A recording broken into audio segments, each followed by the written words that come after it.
Senhoras e senhores, boa tarde. Lembramos aos participantes para manterem seus celulares no modo silencioso e evitarem o consumo de alimentos neste local. Lembramos a todos a importância do registro de sua frequência. Se for necessário comprovante de participação para esse dia, solicitem na área de credenciamento. Quanto aos certificados de participação, estarão disponíveis no site da Escola do Legislativo. Registramos nessa tarde a presença de algumas autoridades. No momento, nós convidamos para a sequência do evento a senhora Paula Tonon para coordenar e compor o painel Estratégias Metodológicas e Água. Paula Tonon é bacharel em Artes Plásticas pela UDESC, engenheira sanitarista e ambiental pela UFSC, consultora em programas de educação ambiental e planos de gestão, gerenciamento de resíduos sólidos e palestrante em temas de sustentabilidade e saneamento básico.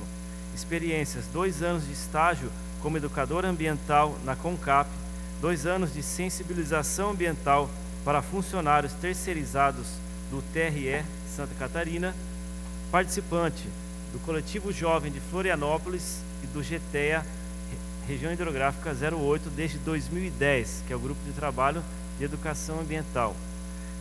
Realizadora do PESA, Programa de Educação e Sensibilização Ambiental, e criadora da personagem Nossa Senhora dos Resíduos, em 2010. Assessoria técnica em 2016 no projeto Revolução dos Baldinhos com gestão comunitária de resíduos orgânicos. Coordenadora e produtora da Semana Lixo Zero Florianópolis, 2016, e do Festival Planeta Doc, em 2017. Atualmente, em 2018, é coordenadora da Escola Popular Revolução dos Baldinhos. Passo a palavra nesse momento para a coordenação do painel.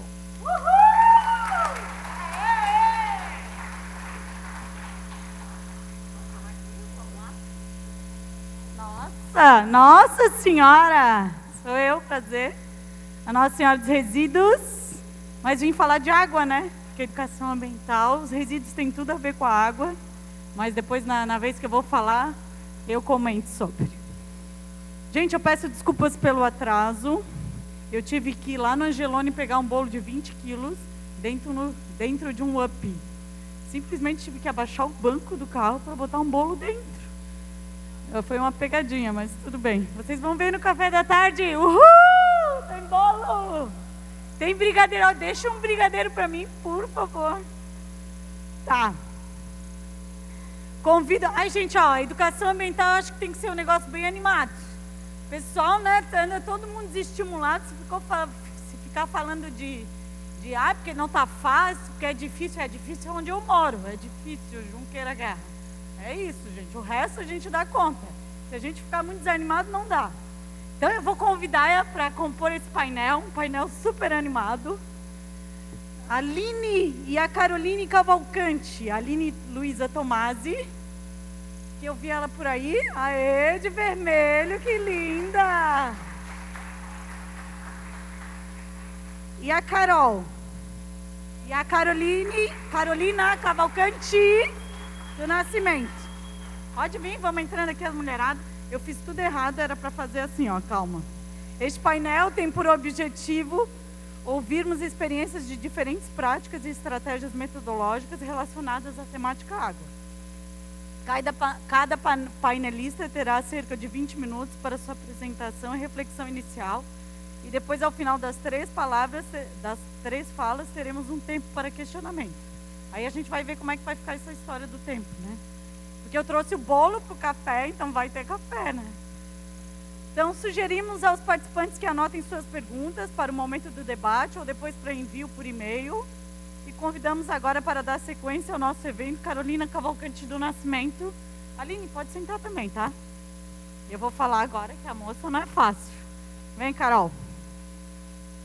Carolina é licenciada e bacharel em Ciências Biológicas na Univille, mestre em Educação Ambiental pelo Programa de Pós-Graduação em Educação Ambiental da FURG, doutoranda do Programa de Pós-Graduação em Educação Científica e Tecnológica, professora efetiva da Rede Pública Estadual de Santa Catarina professora colaboradora da Universidade do Estado de Santa Catarina, do curso de Pedagogia à Distância, professora formada na Universidade do Estado de Santa Catarina, no curso de Pedagogia à Distância.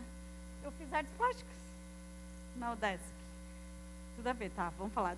Tutora à distância na Universidade do Estado de Santa Catarina, no curso de Pedagogia à Distância. Mas gostei, eu nem sabia que tinha. Ainda tem o curso? Vocês sabiam? Essa história à distância é bom, né?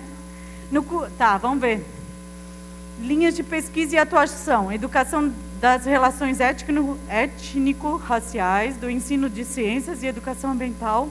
Uma das autoras do livro sobre a face das águas, uma fonte de inspiração pedagógica sobre o tema água. Ótimo. Vamos lá, aguardamos a fala, convido a fala. Carol, arrasa aí, menina. Gente, eu tenho que manter o ritmo dela, né? Vou tentar. Falaram para mim que eu tenho de 20 a 30 minutos. E agora com bolo, acho que eu tenho 15. Né? O título que está na palestra são As Faces da Água. O objetivo, na verdade, é apresentar um livro que também serve como material paradidático, voltado para professores do ensino fundamental e médio, para trabalhar em sala de aula. Não é uma receita de bolo, não diz o que tem que fazer, mas traz algumas sugestões pedagógicas de como trabalhar a questão da água de uma forma inter e transdisciplinar. Mas antes de apresentar o livro para vocês, é um livro digital, eu vou falar um pouco sobre a minha compreensão de educação ambiental e que fundamentou a elaboração desse livro, que foi feito em autoria com o oceanógrafo Washington Luiz Ferreira e a professora Isabel Cristina da Cunha, do Centro de Educação à Distância da UDESC. Bom, a primeira coisa que eu sempre gosto de falar, para deixar bem claro, são alguns conceitos. Como uma boa professora, é bom deixar claro as coisas conceituais. A primeira é de que natureza é diferente de meio ambiente. Né? A ideia de natureza está mais associada aos aspectos biológicos, né? Os aspectos físicos, químicos e biológicos que compõem o mundo. E o meio ambiente está incluído esses aspectos, mas está além disso. Né? A gente entende meio ambiente numa visão mais ampla, que envolve as relações com esses elementos naturais, principalmente. Então, outro ponto que eu gosto de ressaltar é que a educação ambiental ela trata 2 pontos de partida. O primeiro é o enfrentamento da crise global, que eu coloco alguns elementos que compõem desde o início da sua existência, no caso, a partir da Conferência de Estocolmo, em 1972, que traz questões que são atuais, né? A questão do agrotóxico, a poluição, a corrida armamentista, mudanças climáticas, desmatamento, consumismo, extinção de espécies e desigualdades. Nessas desigualdades eu destaco as desigualdades sociais, as desigualdades étnico-raciais e as desigualdades de gênero. Outro ponto de partida é que a educação ambiental vem trazer uma postura para pensar e refletir sobre novas relações com o meio ambiente.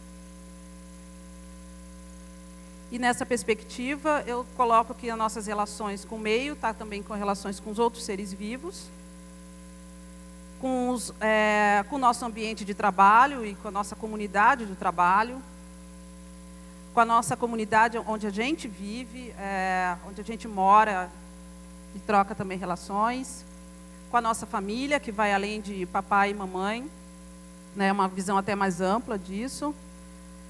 Os nossos aspectos espirituais, independente de religiões, tá?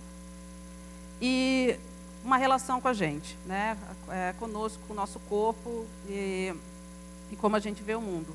Então, é a partir daí que nós pensamos em elaborar um livro que trata da crise global, de uma dimensão sistêmica, e nessa nova postura em relação ao meio ambiente, tornando uma coisa mais ampla do que tratar de a educação ambiental apenas no aspecto ecológico.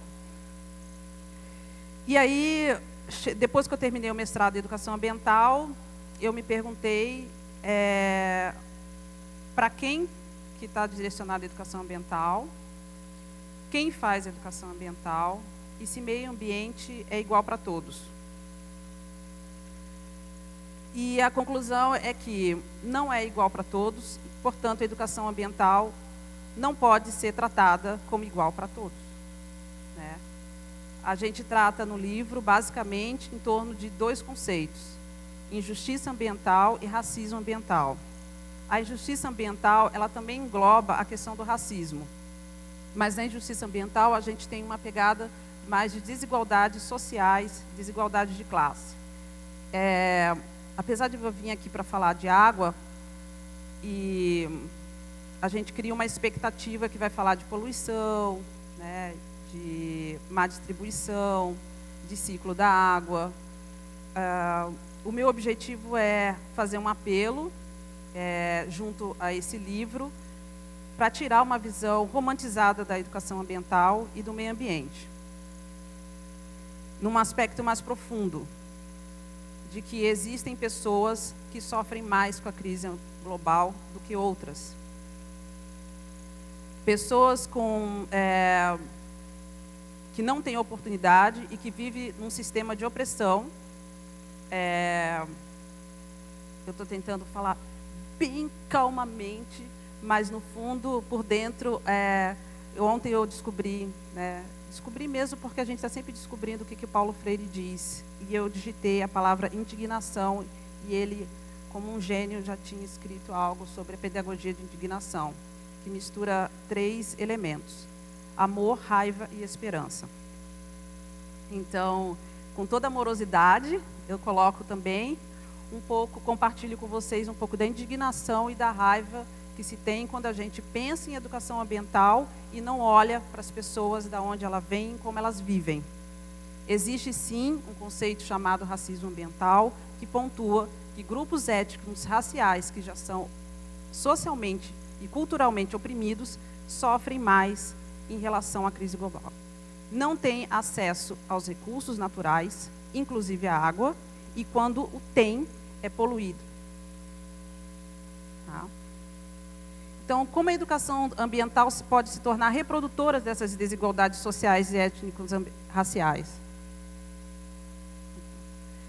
Na pesquisa de Matias e Pinheiro, de 2008, ele trata de 3 aspectos ligados ao meio ambiente e ao desenvolvimento, e coloca um pouco de discursos em relação a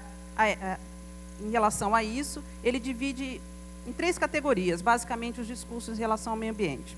O economicista, o bem-intencionado e o esvaziado. Eu quero que vocês pensem como que vocês tiveram acesso à educação ambiental, em cursos, palestras, formação em geral, e como que isso acontece na escola.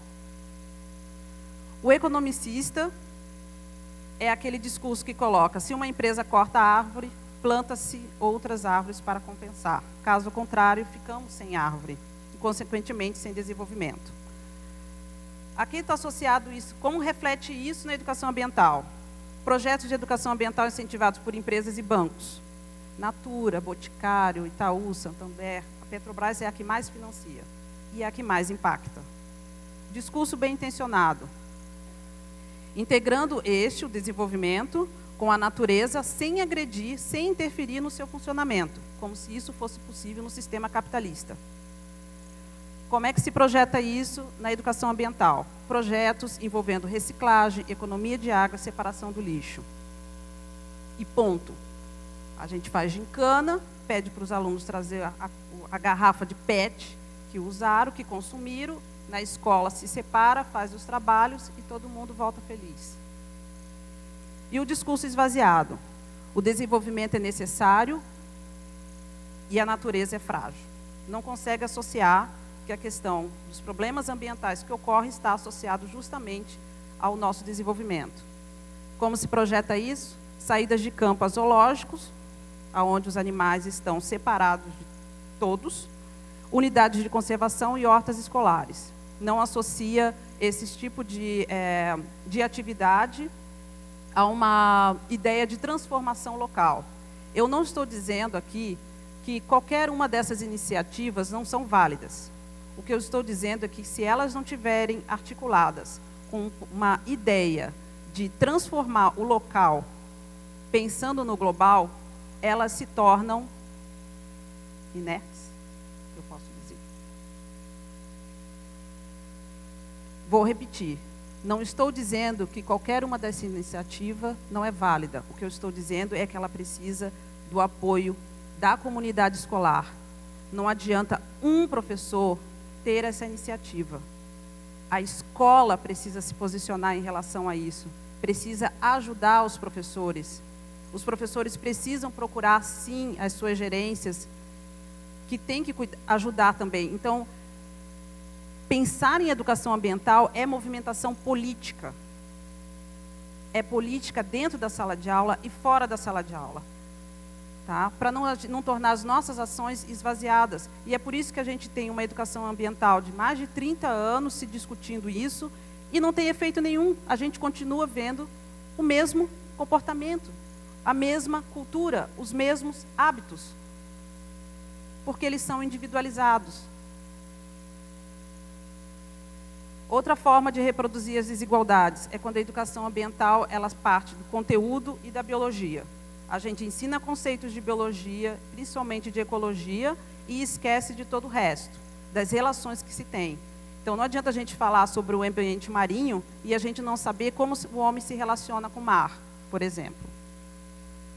Uma educação acrítica, se esconder atrás de projetos, colocando por debaixo dos panos as coisas que são essenciais. Não adianta a gente falar em reciclagem e não falar em consumismo. Educação comportamentalista. A gente está mais preocupado em separar o lixo do que mudar os hábitos, a cultura, a forma de ver o meio. E uma educação fragmentada, uma educação que não enxerga os problemas locais. Tá? Então, a partir disso, estudando isso, no meu trabalho, eu pensei, a gente precisa fazer alguma coisa com o que a gente tem. Então, convidei o Washington e a professora Isabel para elaborar um livro, porque nós somos professores e o que a gente sabe é sobre educação, escrever e ler. E foi a partir daí que surgiu o projeto Sobre a Face das Águas, que foi financiado pela Agência Nacional de Águas e a CAPES, para produzir materiais didáticos digitais, né, e que fossem de acesso aos professores e alunos de ensino fundamental 2 e ensino médio. Isso foi no ano de 2015 e a gente teve todo 2016 para elaborar o projeto. Então foram elaborados, a proposta era fazer 20 atividades pedagógicas. A gente partiu do seguinte, a arte. Cadê o artista que vai apresentar isso? Porque a gente entende que a arte é uma forma de sensibilização, então a gente pensou, vamos pegar materiais artísticos e culturais produzidos, que já existem e que tratam de alguma forma sobre a questão da água, e vamos pensar o que a gente faria em sala de aula com isso, e vamos escrever, e quem sabe alguém goste, quem sabe alguém utilize. Então, ao todo foram 20. Então, esse é o sumário. Basicamente, cada uma delas tem uma apresentação, né, que traz uma imagem e o link para a arte, né, que a gente não coloca necessariamente a arte no livro, mas no caso da Vuela Grilo é uma animação, então tem os links que levam até a animação na internet, então a gente apresenta isso, contextualiza. Contextualiza também, no caso, o artista, né, no caso da obra Os Retirantes, a gente fala um pouco sobre o Portinari, né, e a importância da obra. E depois a gente segue com propostas interdisciplinares. A gente não colocou as disciplinas específicas, mas a gente trata alguns conteúdos específicos das disciplinas, né? Então, o livro foi feito basicamente com a colaboração de pesquisadores e professores da área. Tá? E o que você escreveria, como você pensaria isso? Então, não foi um trabalho só de 3, então tem muita gente envolvida, gente que está ligada diretamente à escola, principalmente à escola pública, e pesquisadores também. A gente relaciona com outras artes, né? No caso, esse é um exemplo da música Lenda das Sereias, né? Ela é intérprete Clara Nunes, não sei quem conhece, né? Clara Nunes, sim, a música também. E a gente vai relacionando com outras culturas, no caso, a cultura africana, né? A cultura indígena. Então, ao longo dos textos, a gente vai fazendo esse tipo de relação. A gente trata sobre as questões políticas e econômicas que envolvem a água, né, dando ideias de como discutir, né, e trazendo também, remetendo a outros links com algumas outras informações. Pode passar. Obras também acadêmicas, né, e dando sempre uma ideia de que é importante localizar, né, incentivando, estimulando que se pense no local, como é que estão as águas, aonde está a comunidade que você vai falar com seus alunos, né, e também numa expectativa global, como é que é a questão da discussão da água nessa perspectiva. A gente fez um glossário básico, humilde, e aqui eu trago alguns slides trazendo uma sistematização de alguns conteúdos e temas que são tratados nas respectivas propostas, né. Então, a gente tem animação, charge, usamos uma matéria do sensacionalista, né, humor, trazendo humor também, né, como arte. Então, a gente trata conteúdos como o ciclo da água, estatística, sistemas econômicos, linguagem, propriedades da água, urbanização, ecossistema. Pode passar. A gente traz música, no caso Bichos do Mar, que é uma música do Lenine com o das Aranha. Traz um aspecto histórico, o Código do Hammurabi, que vem falar sobre a questão das barragens, né, a questão da punição para quem rompe barragens, associando o que aconteceu em Mariana. Fotografias. Escultura, que no caso do Pita Camargo, um escultor catarinense, né, que fez uma escultura na reserva do Arvoredo. A meditação da água, que muitos, que às vezes eu faço essa apresentação para alunos de biologia, é o que aparece sempre, eles gostam de saber como relacionar a questão da espiritualidade com a água, e a meditação budista pode ajudar também. Poemas, né? Outra videoanimação, O Velho e Mar, que trata da relação do pescador. A obra da pintura do Portinari, Retirantes, muito famosa. Trata do hino ao Nilo, o Rio das Mulheres, que trata a questão de gênero, principalmente na região do Rio São Francisco. E trata também as questões da saúde e os aspectos históricos envolvendo a urbanização em torno da água.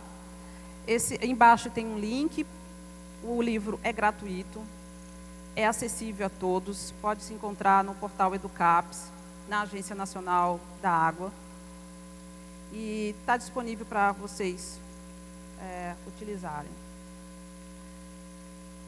Algumas considerações, para não deixar brechas. A primeira é enfatizar que as vítimas da crise global têm classe e têm cor, portanto, é importante na educação ambiental tratar, e especificamente da água, tratar que a questão é delicada, principalmente para quem historicamente é oprimido. Então, uma educação ambiental que visa transformar, ela também precisa se ocupar com as desigualdades étnico-raciais e de gênero, e que ela pode reproduzir relações desiguais e étnico-raciais quando ela se silencia diante desses problemas. E a discussão em torno da água não pode se restringir apenas à sua importância material, ela tem todo e utilitarista. A água serve para isso, então vamos cuidar da água. Então, a gente vê a água nas religiões. Se a gente for diferentes religiões, o batismo, né, de católico, batista, a gente for ver kardecista, usa água. Então, a importância da água vai muito além dos aspectos materiais e úteis que ela tem. É isso, gostaria de agradecer a atenção e a presença aqui.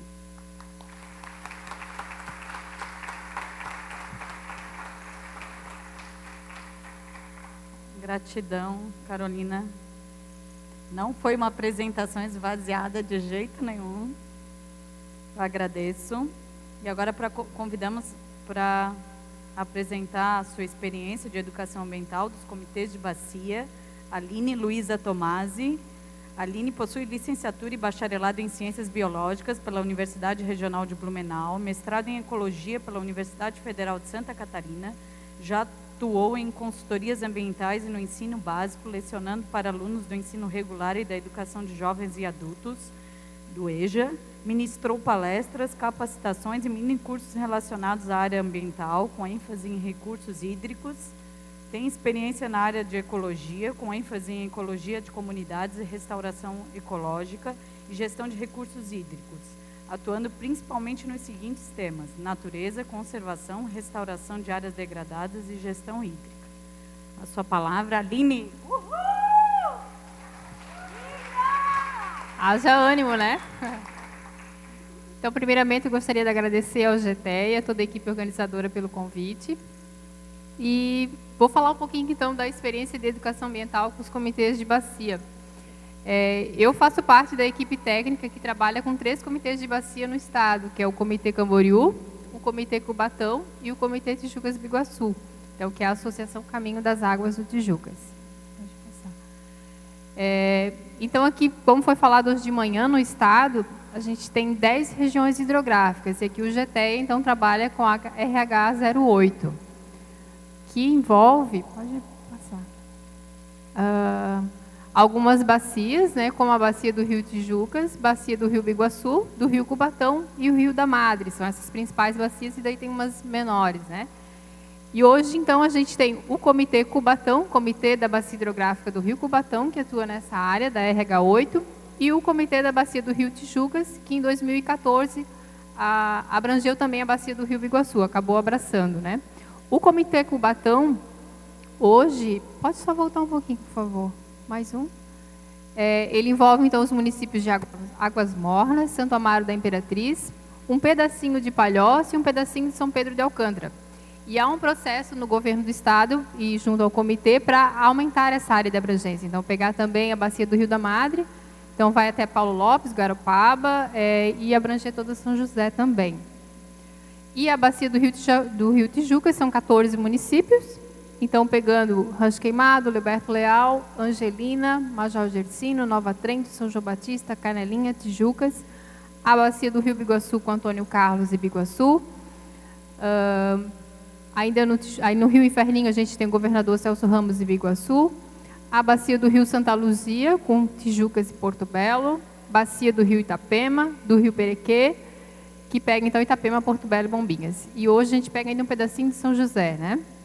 Mas a maior parte vai ficar com a bacia do Rio Cubatão. Então, esses são os 2 comitês de bacias hidrográficas atuantes na RH 08. Pode passar.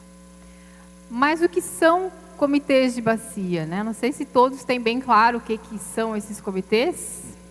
Talvez já ouviram falar, não sei se claro para todos, né? Mas a figura do comitê de bacia hidrográfica, ela já existe na legislação brasileira desde 1997. E em Santa Catarina, a gente até foi um pouquinho antes, em 94, já se criou essa figura de comitês, inspirada no modelo francês de gestão de recursos hídricos, que são órgãos colegiados, formados por entidades jurídicas, que têm função, então, consultiva, deliberativa e normativa sobre a gestão de recursos hídricos no âmbito local de sua atuação. Então, ele é formado por representantes dos usuários de recursos hídricos, 40% dos seus membros, representantes da população da bacia organizada, 40% também, e 20% dos órgãos da administração pública federal e estadual. Hoje, o Comitê Tijucas-Biguaçu tem 55 assentos, então pega representantes de todos esses 14 municípios. E o Cubatão, se eu não me engano, são 20 ou 25, né? E a gente está em processo, então, de reestruturação desses 2 comitês. Em breve vai ser lançado no edital e todas as outras entidades que tiverem interesse em participar do comitê poderão se candidatar. É um processo que está sendo feito no estado, com todos os comitês. E o que a Lei das Águas fala que é atribuição desses comitês, né? Promover o debate relacionado às questões de recursos hídricos, né? E articular a atuação das entidades intervenientes. Então, a gestão de recursos hídricos tem que conversar com a educação ambiental, tem que conversar com a gestão de resíduos sólidos, com o saneamento, né, com todas as outras políticas de meio ambiente. Mediar e arbitrar conflitos quando eles existirem em relação a recursos hídricos. Então, quando tem um conflito relacionado à gestão de recursos hídricos, à água, enfim, ele primeiro deve ser tratado no comitê de bacia. Não tem que ir para a justiça ou para a SDS, digamos assim, primeiro em nível local, e depois, se não se chega a um acordo ali, vai para a instância maior, que é o Conselho Estadual de Recursos Hídricos. Aprovar e acompanhar a execução do Plano de Recursos Hídricos, que é um dos instrumentos da Lei das Águas, e junto com esse plano, ele abraça todos os outros instrumentos de gestão de recursos hídricos, a cobrança, o enquadramento, a outorga. E depois, com a Política Nacional de Educação Ambiental, que foi aprovada, então, também se atribuiu aos comitês esse papel de desenvolver e apoiar ações de educação ambiental. Que daí a gente chega, então, no tema do seminário, né?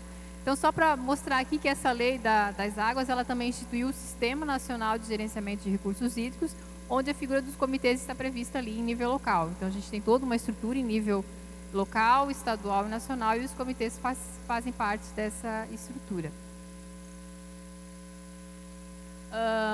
Os comitês, então, eles são instituídos pelo ato de Poder Executivo. Então, aqui, todos os comitês que são de abrangência estadual foram instituídos por um decreto do governador. O Comitê Cubatão foi o primeiro comitê de bacia hidrográfica do Estado. Então, ele foi instituído em 1993 já, né? Como o professor Daniel falou hoje de manhã, de toda a mobilização que teve lá naquela bacia. E o Tijucas, então, no ano de 2001. Pode passar. E, então, o que esses comitês eles têm feito em relação às ações de educação ambiental? Até hoje, esses dois comitês eles ainda não têm o seu plano de recursos hídricos, que é o principal papel do comitê é apoiar e implementar esse plano. Como não tem esse plano ainda, os dois comitês estão em fase de execução desse plano, as principais ações desses comitês têm sido voltadas à educação ambiental. E o principal foco da educação ambiental desses comitês é mais dar estímulo, né, ações de sensibilização para que as entidades que atuam nesses municípios de sua abrangência promovam ações de educação ambiental de forma contínua. Porque o comitê ele não tem braços para promover ações de educação ambiental de forma contínua. Então, ele acaba estimulando as entidades para que elas atuem e com o foco da visão da bacia hidrográfica, né? E aqui, então, eu vou relatar alguma dessas ações que os comitês, né, esses dois comitês têm feito. Uma delas, então, próximo do Dia da Água, é feito o mês da água, em março, com concursos de redação, de desenho e de fotografias. Aqui, hoje de manhã, eu vi que tinha algumas pessoas, representantes das secretarias de educação aqui dos municípios de atuação do comitê que participam, né? Então, a gente busca parceria com outros órgãos para dar a premiação. E por demanda, então, principalmente das escolas, a gente tem promovido palestras, né? Como a gente não tem braços para ir em todas as escolas, mas à medida que vem essa procura, né, a gente tem ido nas escolas para falar um pouquinho da questão da água. Alguns materiais educativos, então 2 edições de uma cartilha voltada para a mata ciliar. No caso do Comitê Tijucas, ele tem trabalhado bastante a questão da mata ciliar. E recentemente o Comitê Tijucas também fez esse projeto, que é o projeto Informar, que trabalhou com a sensibilização ambiental dos pescadores da Baía de Tijucas e a relação deles com o rio, né? Alguns vídeos, né? Então, no caso do Comitê Tijucas de Biguaçu, ele tem um canal no YouTube que tem alguns vídeos que foram feitos em relação a boas práticas que acontecem na bacia. Então, por exemplo, ali a gente tem a coleta seletiva de lixo, que Nova Trento é um dos municípios modelo aqui da bacia.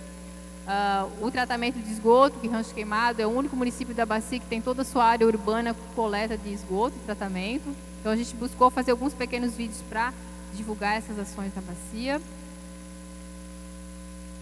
Capacitações, então hoje o comitê tem trabalhado principalmente com isso, com capacitações, com formação de multiplicadores ambientais, então tanto com a escola, né, os professores e com o público em geral. Alguns seminários também que tratam da questão de recursos hídricos, né, até divulgar a Lei das Águas. Rancho Queimado. A área urbana do município tem coleta e tratamento de esgoto, só a urbana, tá? Não o município todo. Aqui alguns dos seminários, né, promovido por esses dois comitês. E eventos diversos, né? Então a gente trabalha muito mais assim na demanda, digamos assim, né? As escolas, as instituições nos procuram e a gente acaba ajudando, né? Então Aqui, por exemplo, a gente tem a Feira de Pequenos Inventores de Santa Maria da Imperatriz, que o comitê apoiou, plantios de mata ciliar, então a gente acaba, tem um viveiro de mudas que é parceiro do comitê, a gente acaba doando as mudas e dando orientação, ações de limpeza de praias e rios, né? E principalmente com essas datas comemorativas, a gente acaba dando um apoio para as instituições atuantes aqui nos municípios. Aqui o projeto Informar, que eu falei antes, né? Então, foram feitas 100 entrevistas com pescadores artesanais dos municípios de Governador Celso Ramos, Porto Belo, Bombinhas e Tijucas, os 4 da Baía de Tijucas. E depois os resultados desse questionário foram apresentados então aos pescadores em seminários e gerou um livro que está disponível no site do comitê para baixar em download.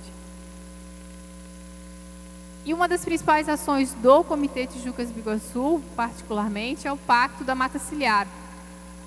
No ano de 2011, o comitê fez um grande seminário e se chegou àqueles dados que o Edson apresentou hoje de manhã, né, de áreas degradadas de mata ciliar. Cerca de 25% das áreas de mata ciliar da bacia do Rio Tijucas Biguaçu estão degradadas, né? E isso acaba prejudicando a qualidade das águas. Então, naquele seminário se fez esse pacto, inspirado no Pacto da Mata Atlântica, com o compromisso de promover ações de recuperação de mata ciliar.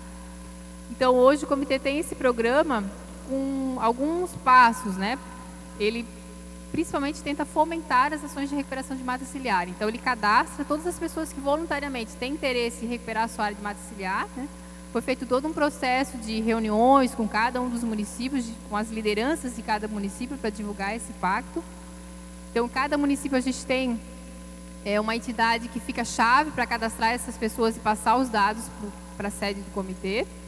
Nós fizemos parcerias com algumas empresas que precisam doar mudas de compensação ambiental, então a gente recebe essas mudas e armazena em 2 viveiros, e também temos 2 viveiros em parcerias com o município de Bombinhas e com o município de Tijucas, que também estão armazenando essas mudas que a gente recebe e produzindo outras mudas. E damos então, a partir do momento que o proprietário se cadastra, né, eu tenho interesse em recuperar a minha área de mata ciliar, a gente vai até a propriedade, vê a realidade local, propõe um projeto de recuperação, isso gratuitamente, e depois a gente doa as mudas desde que o proprietário se comprometa a fazer a recuperação da mata ciliar, e depois a gente faz o monitoramento também. Então, e tudo isso então tem desenrolado várias ações, né? Então, escolas adotando alguns trechos de rios, enfim, né? E divulgando as ações. Então, hoje a gente já tem 85 propriedades cadastradas na bacia, já foram doadas mais de 10 mil mudas, e cerca de 20 hectares de mata ciliar estão em processo de restauração. Isso é muito pequeno o número, né? A gente fez um seminário aí no ano retrasado, a gente viu que a gente está muito longe da meta que a gente tem de atingir, né? Mas a gente começa devagarinho, né? Está fazendo alguma coisa. Então, rapidamente era isso que a gente tinha para apresentar.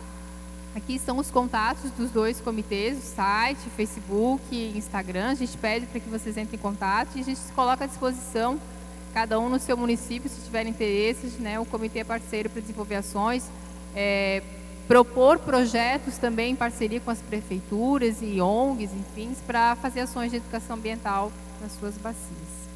E obrigada. Obrigada, Ali. Alô, alô, obrigada. Agora sou eu.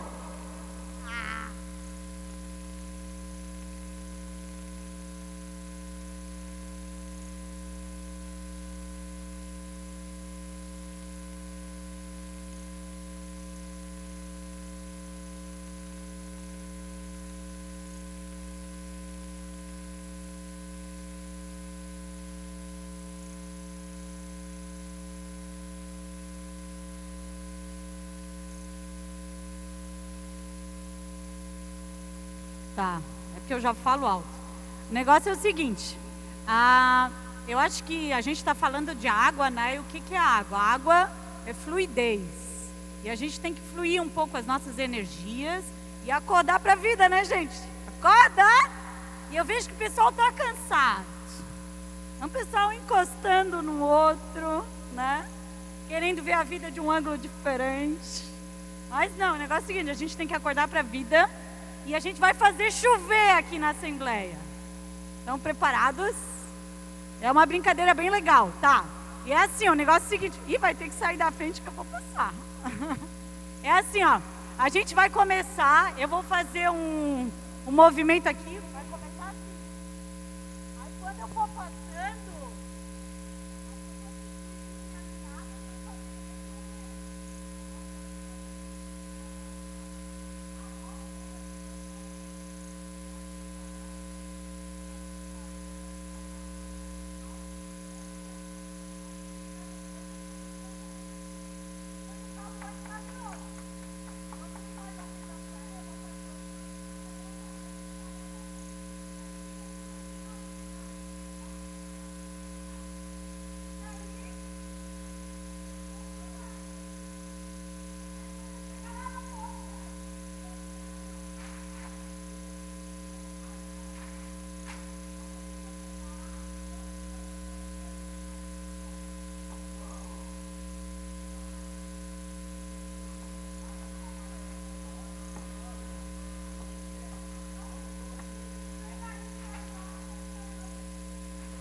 dá um som bonito, não dá?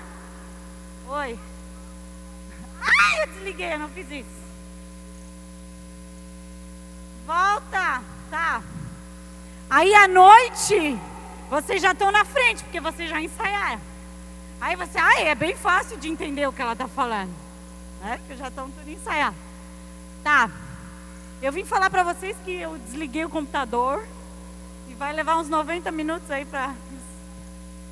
E eu vou falar então, que a educação ambiental, né, a gente tem que passar um pouco daquilo que a gente sente. E eu achei bem difícil quando eu me candidatei, não deixa que eu vou fazer uma palestra de metodologia de educação ambiental. Aí eu faço. Aí chegou o dia da palestra e eu disse, tá, e agora que metodologia que eu tenho? Porque a minha metodologia está tudo aqui dentro da minha cabeça. E daí como é que eu explico isso para os outros? Daí, olha a loucura, eu tentei tirar isso da minha cabeça, porque uma vez um professor me disse, eu já sei a tua metodologia, porque professor tem mania, né, de botar cada um na sua caixinha. Eu sei o que tu está fazendo. Tá bom, professor, que tu sabe o que eu estou fazendo. Era lá no Museu do Lixo, ele disse, tu tem uma metodologia, sabe qual é? Eu disse, qual? Porque eu ia estar querendo saber, né, porque nem eu estava sabendo.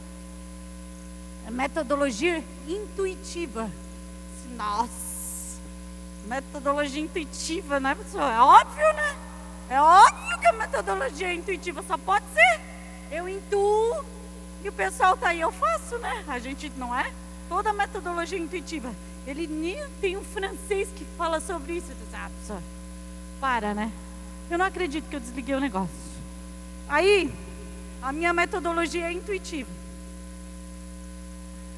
É intuitiva, a minha metodologia é holística, que eu gosto de ver o todo, eu não consigo.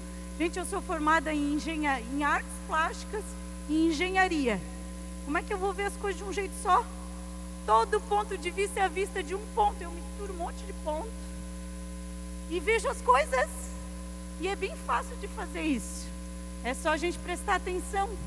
Porque eu crio as coisas aqui, ó, no ambiente, a gente não está no ambiente, então a gente tem que criar com o que tem, né?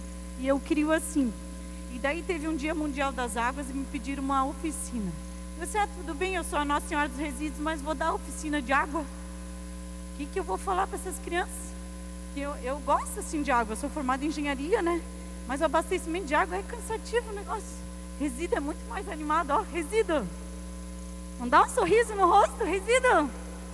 Resíduo, dá para fazer até selfie, ó, resíduo. E fica bonito, resíduo é muito mais legal. E daí eu fiz a oficina, gente. E daí eu me superei, porque daí é ótimo a gente fazer aquilo que a gente não tem ideia, né? E daí a gente se supera, e aí é muito divertido. E eu vou falar da minha oficina que eu fiz do Dia das Águas. Aí, ó.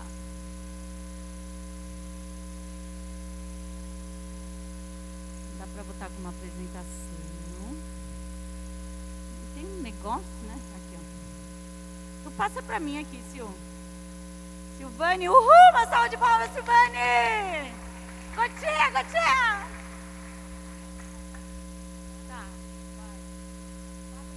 Eu sou ali, educadora e sensibilizadora ambiental, formada em artes e engenharia. Aí, graças a Deus, eu me formei em artes antes, né? Porque engenharia não é fácil. Aí, a engenharia deixa a gente meio enquadrado. Deus disse, não pode. Tem que me formar em artes primeiro, depois. E daí, quando eu fiz engenharia, eu vou dar dica para vocês serem bem criativos. Porque uma vez uma moça disse, mas o que eu devo fazer para ser assim criativa? Eu disse, tem que nascer de novo, eu acho. Porque ela era engenheira já. Não, estou brincando. Aí eu disse, eu todo semestre me programo a fazer uma coisa que eu nunca fiz na minha vida. Aí lá vai eu fazer capoeira, biodança, arte com material reciclável, aula de circo, e não era de palhaço, hein? Era dos aparelhos. E era muito legal. Então eu me desafiava a fazer aquilo que eu nunca tinha feito. Aí, ó, a metodologia que eu criei, não é assim a Deus dará, não. É muito planejado o negócio. Quando eu recebo a oficina, assim que eu tenho que fazer, eu sento e pesquiso.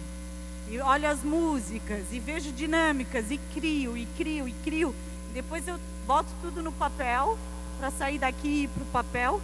E ela fica bem desenhadinha, fica um desenho lindo, assim, vai saindo. Vou fazer primeiro isso, depois aquilo. E daí a oficina fica com ritmo. E é esse ritmo que eu vou falar em seguida. Ó, tem a minha pedagogia intuitiva, que eu sinto o grupo, a teoria, faço planejamento. O que eu crio é sempre dentro de um contexto. Eu não vou falar uma coisa que não tem nada a ver com o contexto das pessoas, né? A gente tem que olhar o contexto em que elas vivem e fazer a partir daí. E daí a gente cria um diagnóstico da situação, do que eles vivem a respeito desse material, da água, da temática. E tem um olhar sistêmico. Porque tudo tem um começo, meio e fim, né? Ou uma finalidade, eu não gosto de pensar em fim, né? Um ciclo, né? Uma ciclagem, né? Tudo tem um começo, meio e vai de novo, começo, meio e vai de novo. E é assim que funciona. E tem várias pessoas envolvidas na questão do meio ambiente, nos temas, né? A gente fala, biologia não, é só o professor de geografia lá explicando a bacia. Não, gente, a água tem muito mais coisa por trás, né? E tem vários atores socioambientais envolvidos. As coisas que eu crio, assim, eu gosto de botar política no meio, porque a gente tem que ter um olhar politizado sobre as coisas, porque eles ficam criando um monte de lei, a gente não sabe nada a respeito. Aí uma vez eu estava no TJ e disse assim, para que serve o Tribunal de Justiça? Bem ingênuo, porque, olha, e faz pouco tempo que eu fiz essa pergunta. Para que serve o Tribunal de Justiça? Para a gente ir lá, falar com eles, reclamar quando a gente se sente injustiçado. Eu, olha, interessante. Tá, mas para eu me sentir injustiçado, eu tenho que saber as leis, né? Ela é... Quem é que conhece? Alguém está sabendo das coisas que estão me falando por aí? Estão contando uma historinha, vocês estão acreditando? Gente, a gente não sabe... E daí eu disse, é interessante, né? Eu tenho que saber mesmo meus direitos e deveres, para saber quando que eu vou me sentir injustiçada, né? Mas tá, então eu trago bastante política. A minha conversa não é assim, já falaram sobre isso. A gente tem que trazer a questão política para as pessoas, né? Para elas terem um olhar mais atento sobre isso. Eu trago muitos exemplos de várias áreas, eu gosto muito. E eu faço rituais de agradecimento no meio das oficinas. É muito legal, né? Porque se a gente está falando da água, como é que a água veio parar ali? Vamos agradecer. Oba, tem um copo d'água hoje, coisa boa. a gente agradece, eu já estou até com sede. Ainda bem que temos água. Pode passar, Silvia. Então eu gosto de fazer rituais durante as oficinas. Tem a questão espiritual, né? Acaba sempre. Aí, ó, a metodologia que eu criei, depois eu entendi, porque eu tinha que tirar isso da minha cabeça, e eu achei um autor que fala exatamente sobre a metodologia que eu criei. Que ele criou também, mas de uma outra forma, e querendo ou não, é bem parecido. A gente tem um alinhamento aí. E eu conheci. O cara é um anjo. Eu digo, nossa, ele é um anjo, é o Leonardo. Leonardo, tá lá. Depois eu falo, Figueiredo? Ai, meu Deus. Leonardo, tá, é o Léo. Eu conheci ele na Conferência do Meio Ambiente, lá em Brasília, e ele me falou do Verde Perto Educação. Dá uma olhadinha aí, gente. Verde Perto Educação é a metodologia usada pelo Ministério do Meio Ambiente. É fantástico, porque traz esse tripé. O protagonismo juvenil, em que daí as pessoas, eu vou falar mais adiante, mas as pessoas escolhem aquelas temáticas que estão incomodando. Não é a gente que chega com uma temática, eu acho que está incomodando a respeito disso. Não, elas se sentem envolvidas, aí elas são os protagonistas da história. A transdisciplinaridade, que envolve um monte de pessoas, envolve a escola inteira, como bem salientou a Carol. E a educação lúdica, que mexe com a arte. Aí daí eu estou bem, né? Sou formada em artes. Pronto, tá aí a minha metodologia. Que mexe com a educação lúdica. Que com a arte, gente, a gente pode fazer qualquer coisa e dizer que é performance. Não, estou brincando. A gente tem muita coisa através da arte que a gente pode trabalhar e trazer um olhar para a criança sobre aquilo, né? Tem coisas que não interessam às vezes em texto, o outro faz um vídeo e dá alguma coisa. E daí, ó, o meu sexto ponto é que eu gosto de despertar curiosidade para as pessoas. Eu falo, mas eu não explico tudo, né? A gente tem que parar com essa ideia de trazer tudo mastigadinho, que a pessoa não sabe nem fazer pergunta. Vocês já repararam? Fui na palestra do José Pacheco, ele disse, sabe qual é o grande problema da educação? As pessoas não sabem mais fazer perguntas. As crianças não sabem mais fazer perguntas. Ó, gente, que isso? Cadê a curiosidade? Que curiosidade que a gente está gerando nessas pessoas? Nenhuma. Foi podada, não foi? E daí ele fez uma dinâmica que eu achei maravilhosa. Ele falou assim, ó, eu vou falar a resposta é banana. A resposta é banana. E daí ele pegou uma turma de jovens, adolescentes, e pediu para eles elaborarem uma pergunta. Nossa. Aí, ó, daí foi legal. Porque daí ele, né, inverteram. Eu vou fazer a pergunta, quero ver se eles acham que a resposta é banana. Tipo assim, uma meia lua manchada, não sei de onde, olha, banana. Mas daí ele inverteu a história, né, de fazer perguntas. A gente tem que gerar essa curiosidade nas pessoas, para que eles façam perguntas. Para que no final da palestra se tenha várias perguntas, vários questionamentos. Tá bom? Não, rápido. E as dinâmicas? Porque daí a dinâmica, eu disse que eu faço um planejamento e eu fiz muita biodança. Alguém sabe o que é biodança? Ô gente, cadê a mão aí? Biodança, gente, a dança da vida.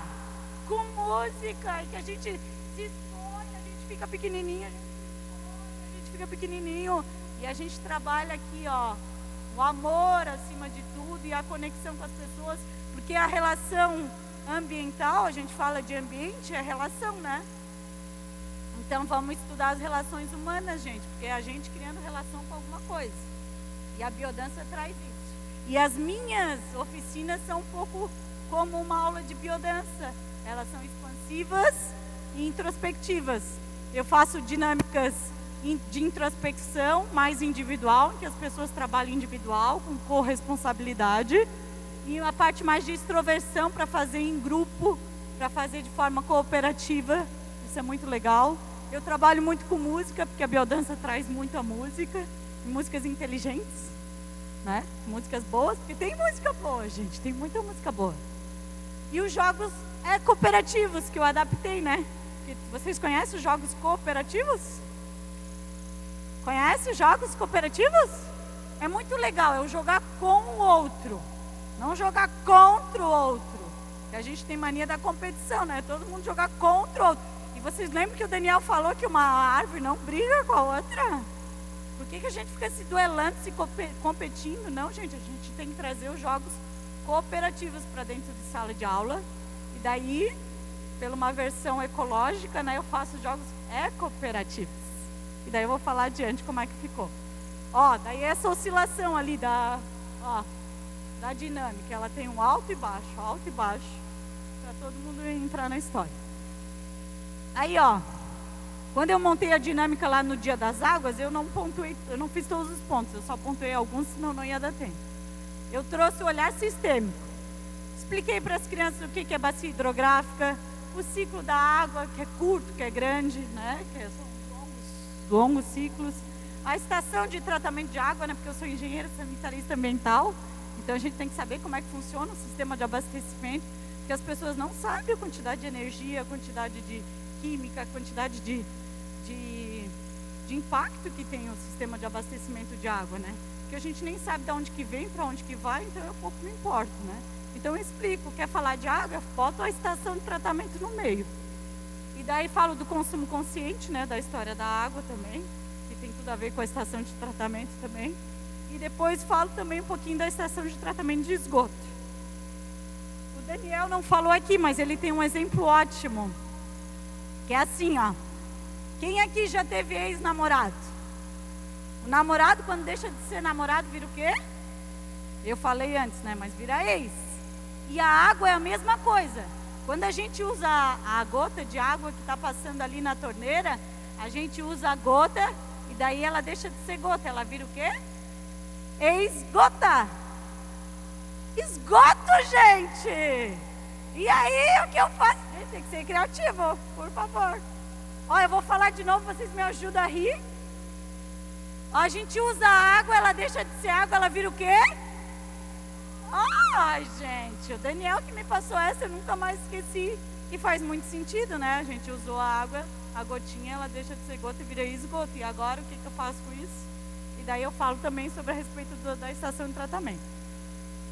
O olhar sistêmico tem a questão do olhar politizado. Isso era para adolescentes, tá? Eu vou misturar, porque tem duas oficinas aqui misturadas. Tem para criança e para adolescentes. Aí eu criei um negócio muito legal, que depois quando eu li hoje, eu disse, nossa, que legal, ó. Nem sabia que eu tinha criado isso. E que é o advogado das águas. Daí eu pego um contexto, porque esse era o contexto que a gente vivia lá em São Francisco.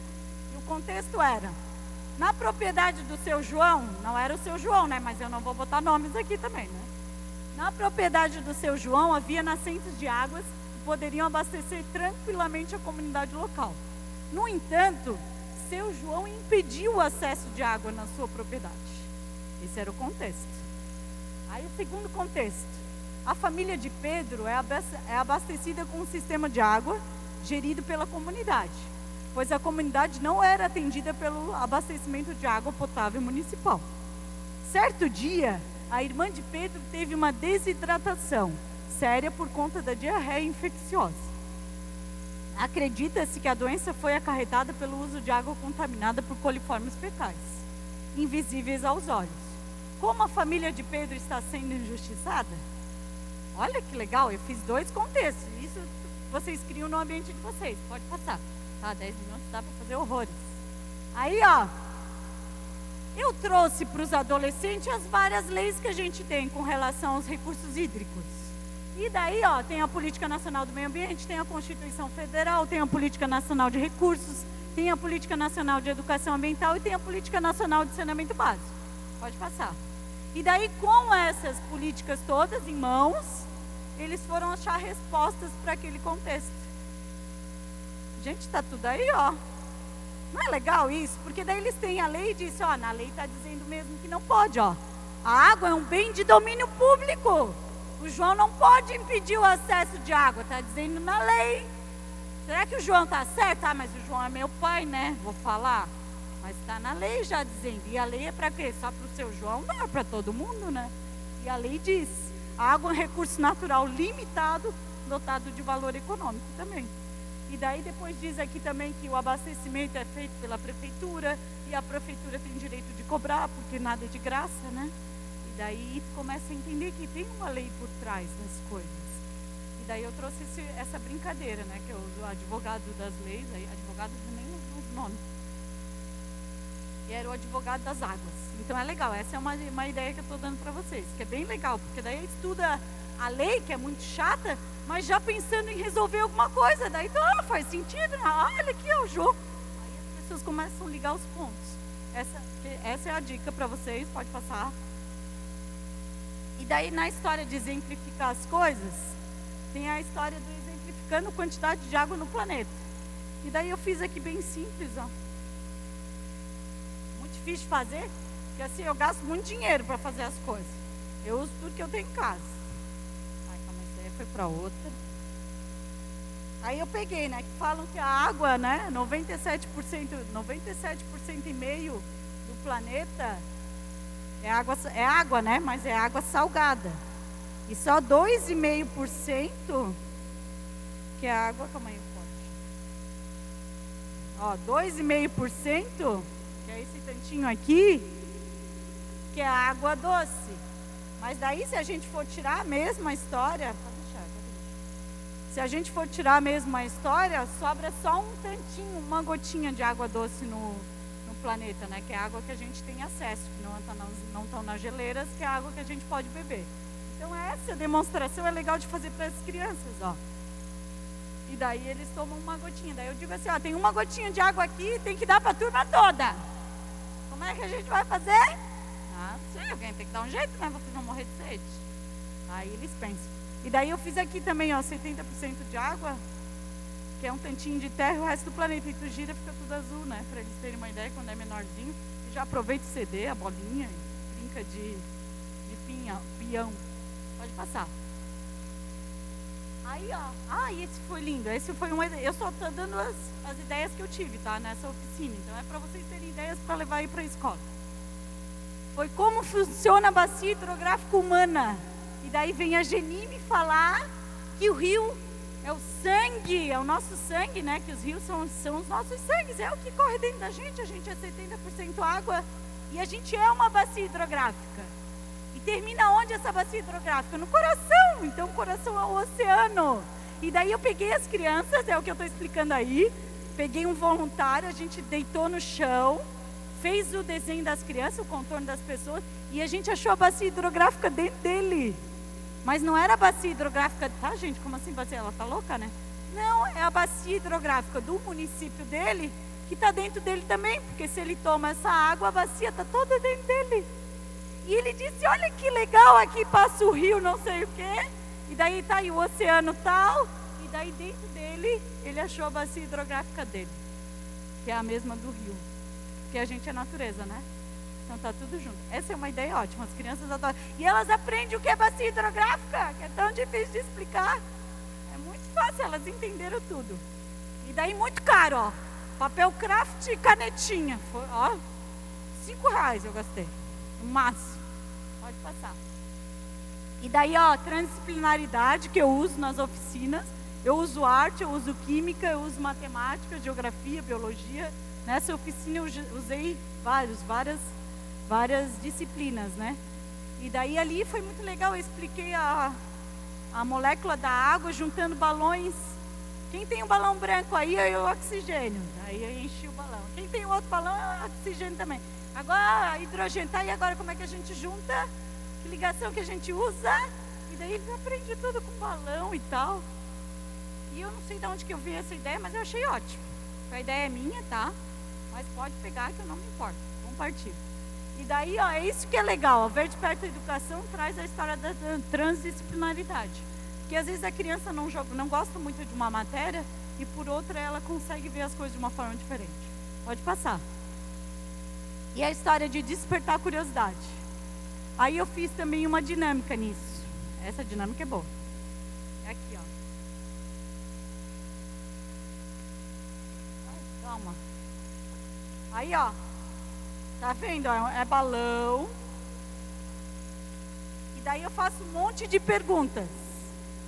E boto dentro aqui do balão. Tem uma pergunta aqui dentro. sabe, dentro do papelzinho, faço um monte de perguntas que eu gostaria que as crianças tivessem uma ideia sobre, né? Ou se eles pensam a respeito de, se tiver resposta, não tiver, o grupo que vai chamar a resposta. E daí eu boto as perguntas aqui dentro do saquinho e vou passando esse saco, né? Assim a gente faz uma roda. E daí quando parou, a pessoa abre o saco, pega a pergunta, enche o balão e convida um amiguinho para furar o balão junto com ele. Sabe aquelas danças da cadeira, de barriga, que é divertido, né? As crianças adoram furar balão. Né? E daí, dentro tem a pergunta e os dois vão ter que responder, não é um sozinho, sabe? E daí é a história de compartilhar o conhecimento de, não sei, tem ideia sobre isso, amigo? E daí, essa é bem legal de fazer, porque dá uma bagunça, balão é sempre muito divertido. Então vocês tiram um monte de perguntas de dentro de vocês, bota no balão e faz as crianças trocar essas informações dentro. Essa foi bem legal de fazer também, eles gostaram bastante. Pode passar. A introspecção, eu gosto de trazer a meditação da água, que ela falou. E daí eu faço uma meditação mais tranquila, assim. Boto uma musiquinha calma, peço para eles relaxarem. E depois, quando está quase terminando a meditação, eu dou uma enxurrada de perguntas também. Vou jogando perguntas, né, para eles pensarem a respeito da água. Porque, e aí? Por que a Terra é considerada um planeta? Por que é bacia hidrográfica? Porque as crianças sempre acham que sabem tudo já, né? Lá vem ela falar disso.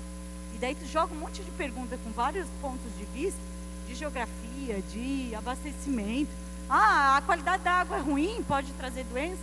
E daí tu vai jogando um monte de perguntas e elas vão ficando curiosas sobre o assunto e vão pensando como é que vai se desenrolar essa oficina, né? Se eu vou conseguir responder todas essas perguntas e se eu não respondo, elas vão atrás disso, né? A gente tem que trazer essa curiosidade. Tá. E os jogos cooperativos? Essa é muito boa. Jogos eu adoro. Eu inventei um monte de jogos cooperativos para a questão da água. O primeiro jogo é quanto de água, quanto da água de todos eu utilizo para as minhas necessidades. Eu gosto de balão, tá, gente? É porque balão é a gota d'água, né? Eu pensei em balão porque é mais fácil, mas aí vocês pegam o material que vocês quiserem. Aí assim, eu dou para as crianças, para o grupo de crianças, 20 balões. E cada balão, aqui eu botei 15 balões. E cada balão tem um custo. Cada balão representa 10 litros de água. Daí, olha que legal. Tá todo mundo com o seu balão na mão, né? E daí eu faço eles pensar o seguinte, olha aqui, o nosso amigo aqui quer tomar banho. E ele fica, quanto tempo tu fica no banho? Fica uns 15 minutos. A menina geralmente demora mais, né? Você lava o cabelo. Aí ela diz, fica uns 15 minutos. Então tá. 15 minutos dá uns 50 litros de água. Vou precisar de 5 balões. Como a água é de todo mundo, eu tenho que fazer uma reunião, uma assembleia e ver quem é que vai dar água para ela tomar banho. Aí a pessoa que está com o balão na mão, né? Tá, eu vou dar água para ela tomar banho. Aí estouram 5 balões. Aí eu pego uma outra história, tá? O Joãozinho quer ir no banheiro e ele vai fazer o número 2. Ele quer dar descarga. Ele vai precisar de 10 litros. Alguém presta um balão para ele aí? E daí vai se acabando os balões, né? E daí as necessidades continuam. Isso é muito legal de fazer para as crianças. Porque daí elas, agora eu quero tomar banho, eu não vou poder tomar banho porque a água gastou. E daí tu vai gerando assim um desconforto para eles. Eles vão começar a pensar quanto que eles gastam de água nas necessidades básicas dele, né? Então essa é uma brincadeira muito legal de fazer com as crianças. E eles brincam e eles entendem a história, eles vão ficando apreensivos e tá tudo certo. Pode passar. E daí outra história é eu limpando rios. Aí eu faço um rio de TNT e vou botando assim, o que polui o rio? As fábricas, né? Aí eu vou botando exemplos. As fábricas. Aí eu faço uns exemplos assim de material reciclável. Aí o que suja o rio é resíduo reciclável, é embalagem disso, embalagem daquilo. Embalagem de agrotóxico, essa ficou boa. Deixa eu ver se eu trouxe. Embalagem de agrotóxico. Muito, custou muito dinheiro. Uma caixinha de leite, tá, gente? Só embrulhei com o jornal. Daí eu boto assim no rio, na frente delas, um TNT com um monte de sujeira dentro do rio. Eu disse, e agora como é que a gente vai limpar isso? Daí é legal, eu dou uma bolinha para eles, e eles estão em volta do rio, e eles vão jogando a bolinha para tirar o negócio de dentro do rio, sabe? Que é solto, né? E daí vai saindo. Aí o que tiver lá e o negócio estiver quase saindo, ele tem que pensar a respeito se ele vai jogar a bolinha do lado, de lá, ou se ele vai passar a bolinha para o outro, tirar, porque está numa posição melhor. E daí começa a gerar uma cooperação entre as pessoas. E essa é a historinha toda. A gente limpa o rio de forma cooperativa. E eles limpam brincando, que é uma diversão, é com bola, é com coisa. E no final eles conseguem assimilar a história, que é a história toda, é todo mundo ajudando o negócio dar certo. E essa também é muito boa. É a água para todos. Sabe aquela brincadeira da cadeira? Eu brinquei muito na infância, por isso que eu tenho um monte de brincadeira aí que eu só adapto, né? Eu passei a infância toda na rua, né? A mãe sabe, né? Que ela chamava a gente, vocês não vêm comer? E se deixasse, a gente ficava na rua o dia inteiro inventando coisa para fazer. Hoje em dia, infelizmente, não é assim, né? Videogame lá em casa era só dia de chuva, porque pra que eu vou ficar no videogame? Um monte de coisa para fazer no mundo aí. E daí era assim, essa Águas para Todos é bem legal. Eu pego o jornal e pinto uma gota dentro do jornal e faço um círculo. E as crianças ficam ao redor do círculo. E daí para a música eu tiro uma gota. E daí elas vão ocupando um lugar no jornal. E eu digo para elas, ó, pelo menos um pezinho vocês têm que estar na gota de jornal. E daí vai acaparando a música e eu vou tirando a água. E é assim que acontece, né? A gente fala da poluição da água porque vai reduzir o acesso da água para a gente, né? Que a água com muita qualidade muito ruim, a gente não vai poder fazer uso. E daí eu vou tirando. De repente sobra uma gota e tem que ser para todos. E daí eles pensam, mas uma vez me falaram, mas daí quem é que perde? Porque assim, né? Quem é que ganha, quem é que perde? As pessoas têm uma coisa, né, de competição. Meu Deus, está todo mundo perdendo, tu tá achando bom isso? Tem que ter um ganhador, tá todo mundo perdendo água. E aí?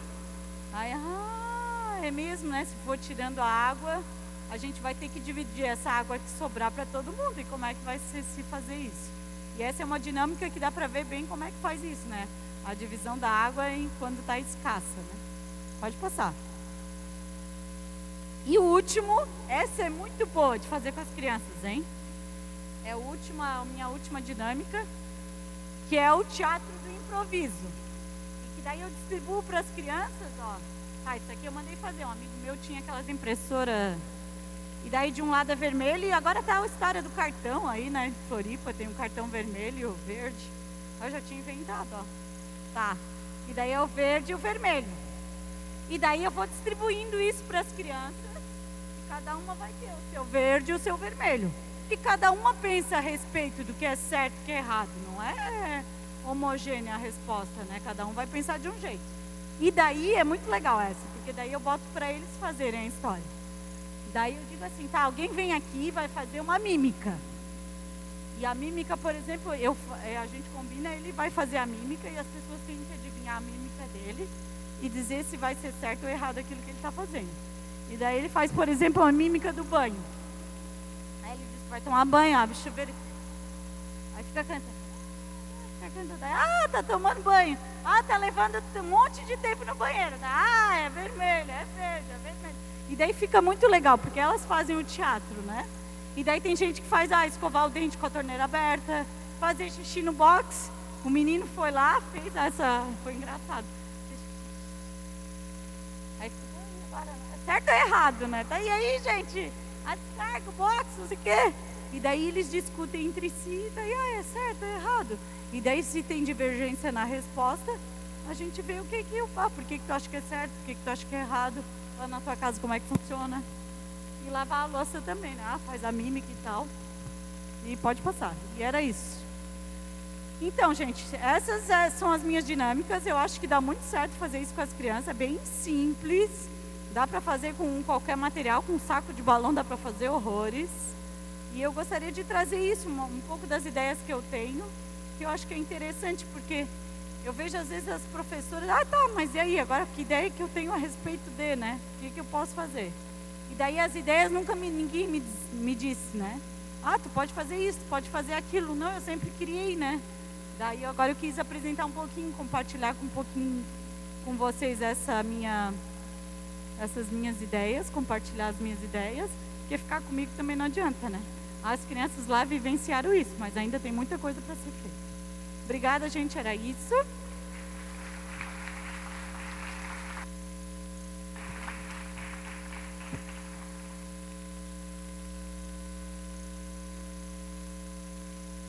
Pessoal, boa tarde a todos. Sejam bem-vindos. Eu vou dar continuidade aqui, convidar de novo a Aline e a Carolina para sentar aqui junto com a Paula. Nós temos uns 15 minutos de tempo para alguns questionamentos. Se vocês preferirem fazer por escrito ou se quiserem se identificar, nós temos um microfone aqui que dá para disponibilizar. Eu só peço a gentileza para que vocês se identifiquem antes de fazer o questionamento, ok?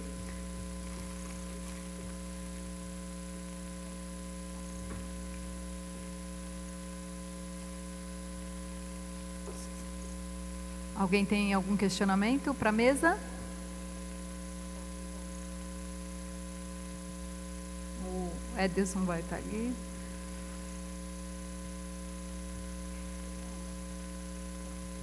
Pode sentar.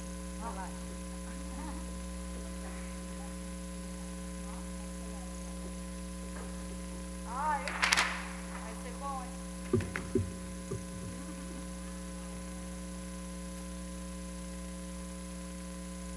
Pode falar o Gilson, depois essa menina. Gilson, depois essa outra menina aqui. Eu sou o Gilson O Gilson já está com o microfone. Pronto. Sou auxiliar operacional da CONCAP, estou trabalhando ali no Jardim Botânico de Florianópolis. E a minha pergunta é o seguinte, isso é geral essa pergunta. No último GTE que nós participamos, a gente percebeu a dificuldade com com os gestores, né, que detêm o poder, onde eles podem estar liberando alguma verba para a questão da educação ambiental, do meio ambiente. E houve, no caso, uma situação que acho que uma procuradora do Ministério Público, ela demonstrou bastante interesse, que seria um dos meios para que a gente pudesse estar fortalecendo essa forma de ter força em relação a quem detém o poder, né? Eu gostaria de saber como é que está a situação, já que eu percebi no início da mesa que foi levado aqui que a dificuldade que nós temos ainda maior é esses gestores aí ainda não estão empenhados nessa questão. Então essa é a minha pergunta, como é que está essa questão do Ministério Público juntamente com a educação ambiental?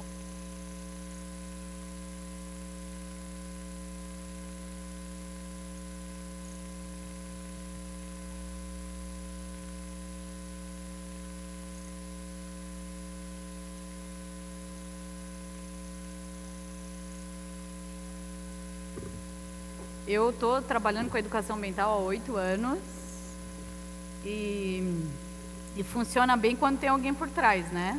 Tipo assim, quando eu trabalhei na CONCAP, nossa, fazia horrores. Aí tinha a CONCAP como suporte. Aí trabalhei na CDL também, trabalhei na ECO, trabalhei em algumas empresas e daí eu tinha o suporte dessas empresas, né? Mas daí quando eu me vi autônoma, eu disse, que legal o teu trabalho, nossa, é muito criativa. E aí, vamos fazer? Não se tem a valorização, né, do trabalho de educação. Todo mundo acha muito bonito, mas ninguém acha que merece fazer. Não, imagina, tá todo mundo educado, imagina, todo mundo sabe fazer as coisas. E é um desafio esse, né, vender a história da educação ambiental. Mas está mudando essa história dos gestores também.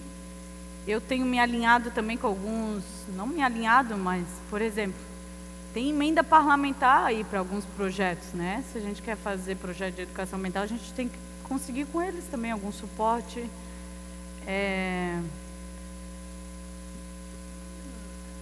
A Silvane responde também, porque é complicado isso, né, Sil? A gente, para montar o seminário aqui, o GT é um grupo de trabalho de educação ambiental, que foi capacitado pela Secretaria de Desenvolvimento Sustentável, montamos vários grupos, e aí se virem, façam voluntariado. Queria perguntar para o comitê, eles vivem de luz, porque né, a gente precisa de um suporte, tudo é energia, gente, e tem que ter uma troca, só um recebe não dá, então, alguém fica em déficit, né?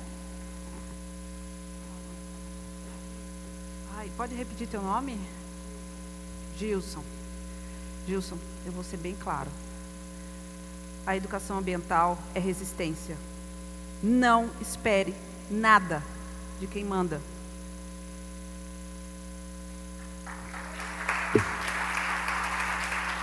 Tá?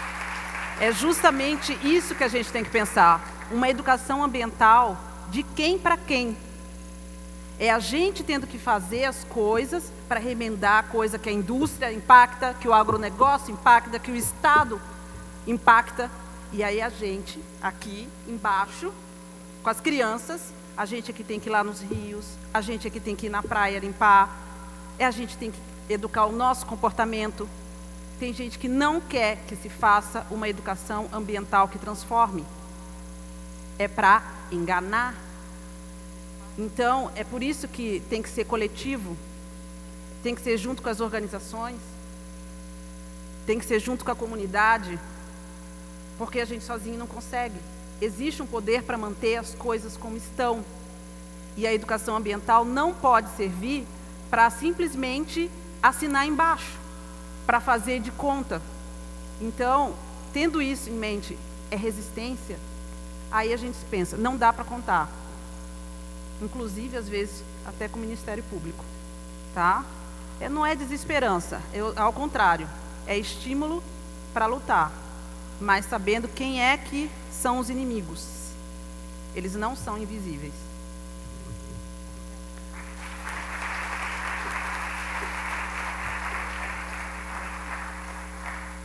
Pessoal, só para complementar isso, realmente, educação ambiental, a gente tem um árduo trabalho. Mas em relação à questão de articulação, Gilson, na nossa avaliação do GTEA, isso é um processo de articulação. Nós temos conseguido no estado de Santa Catarina uma boa articulação com o Ministério Público Estadual, e em função da nossa articulação com os membros do Ministério, a gente tem conseguido chegar em alguns municípios. Por quê? Nós estamos desde 2009 trabalhando como voluntárias, como a Paula bem lembrou, mobilizando pessoas nos 22 municípios da RH 08. 2009. Nós vamos fazer 10 anos o ano que vem e a gente não consegue garantir, através da nossa boa vontade, né, dessa resistência que a gente está batalhando, a participação, porque o gestor público não reconhece e nem sequer sabe daquelas leis que a Paula citou ali, da Política Nacional de Educação Ambiental. Então, o que nós solicitamos enquanto educadores ambiental do Estado de Santa Catarina? Oficialmente criados pela CIEA, que é um órgão estadual, nós solicitamos que o Ministério Público se manifestasse em relação à ausência dos municípios e dos seus gestores em promover a discussão da política ambiental, de educação ambiental no nosso estado. Então, na RH 08, nós provocamos o Ministério Público através da CIEA e nós estamos tendo a resposta das prefeituras, porque o Ministério Público nos atendeu. Então, a gente precisa ter alguns elementos de estratégias políticas, e quando eu digo que alguns educadores ambientais têm que fazer o que a Paula muito bem falou, que é, na prática, trabalhar com as escolas, com as crianças, mas outros educadores ambientais têm que ir para a linha de frente das discussões das questões políticas e dizer: nós queremos investimento e prioridade na educação ambiental, porque não se basta dizer precisamos licenciar, fiscalizar e tal.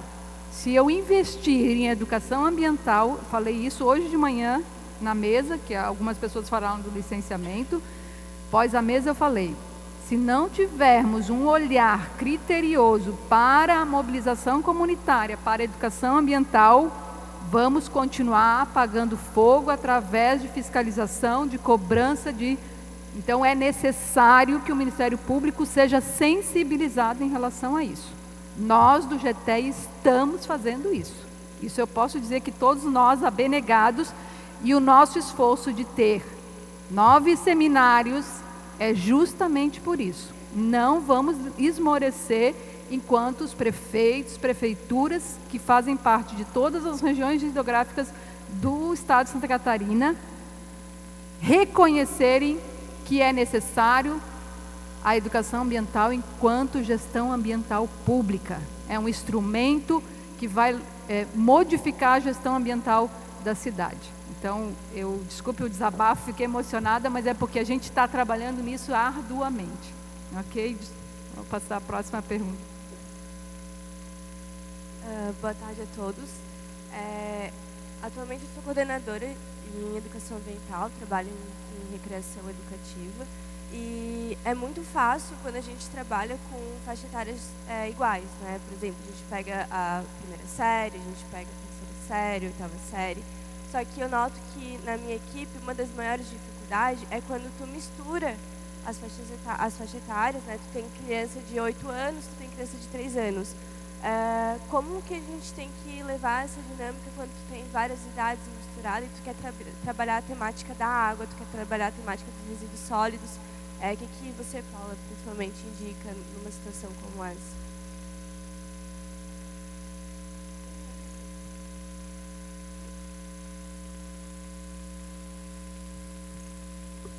Oi.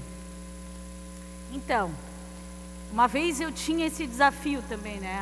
Porque tu vai ter que trabalhar tudo misturado. Aí eu pensei, fácil. Os grandes ensinam para os pequenos. Bem fácil. A gente empodera os grandes, eles ficam super felizes que eles sabem explicar aquele negócio todo para os pequenos. E daí, quando eles explicam, eles entendem. Porque eles vão explicar como que a bacia hidrográfica é assim, querido. Agora explicar. E daí é muito legal, porque daí eles se empoderam do conhecimento, né? Eles tomam... Não, agora eu vou ter que explicar, então eu vou ter que entender, senão vai ficar meio estranho, né? E daí eles explicam para os pequenos. E daí pode fazer dinâmicas de construir junto, né? E eu tenho um filho pequeno, o Cauê está aí, tem 4 anos, e ele faz tudo comigo. E, né, eu já tenho meus 30 anos, e ele... Então é só fazer os grandes fazerem com os pequenos a história e construir juntos. Porque daí quando eles constroem juntos, daí tu ganhou a turma toda. Porque daí eles se empoderam da história. Não, vem cá que eu vou te explicar, guri. Aí se tu não entendeu, vem cá que eu te explico também. Daí já todo mundo se explica e o negócio funciona. Essa é a minha dica, né? Mais algum questionamento? Alessandra e depois o Carlos. E na fala do Carlos a gente encerra as inscrições, ok? O Falcão. Não, desculpa, não vi, perdão. Alessandra, Carlos, Falcão, ok? Ok. Boa tarde, obrigada. Meu nome é Alessandra, sou professora da UFSC. A mesa é excelente, super provocadora, inspiradora. E aí a minha questão é um pouco na educação formal. Vocês falaram que educação ambiental é política e é resistência. A gente está com as escolas sendo sucateadas, principalmente escolas públicas. A OS veio com tudo nas escolas municipais, as escolas estaduais estão acabadas também. Eu trabalho numa escola também de uma forma de parceria e construção, principalmente no olhar de ser transversal. Como é que a gente pode pensar numa mobilização social, comunitária, transformadora e tendo a educação ambiental como esse viés permeando a essas ações? Lamentavelmente, as CTs, eu acho um horror as CTs em escolas. A gente perde política, a gente perde estrutura, a gente perde projeto de médio e longo prazo. E aí, a minha questão para a mesa é, como vocês, se vocês conhecem aquele projeto, que é uma portaria das comissões de meio ambiente nas escolas, com vidas, que parece ser jogado também goela abaixo, é como, enquanto educador ambiental, a gente pode construir algo diferente, tendo o suporte dessas secretarias de educação, municipal, estadual e assim por diante. A pergunta é Maria João Paulo, né?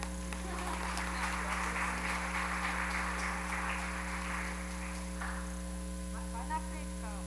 Vai lá. Então, Sandra, eu trabalhei muito tempo em escola pública do Estado, e realmente é uma dificuldade. E eu penso que a comunidade deveria estar dentro da escola. Então, é chamar junto para a construção de tudo. De tudo.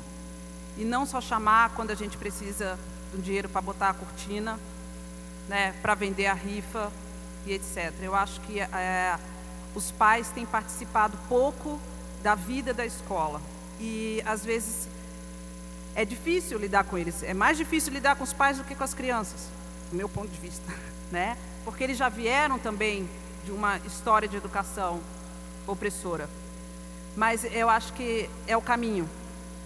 Porque a escola não vai estar isolada da comunidade. E a comunidade, junto com a escola, é uma força que não tem limites, no meu ponto de vista. Mas enquanto a gente afastar os pais da escola, porque a gente está preocupado com as nossas questões mais diretas, vai ficar difícil a gente pensar em algo que transcende a escola, que transcende o nosso conteúdo. Transcender é ultrapassar os muros da escola. Essa é a minha opinião, Sandra. Entendeu? Oi?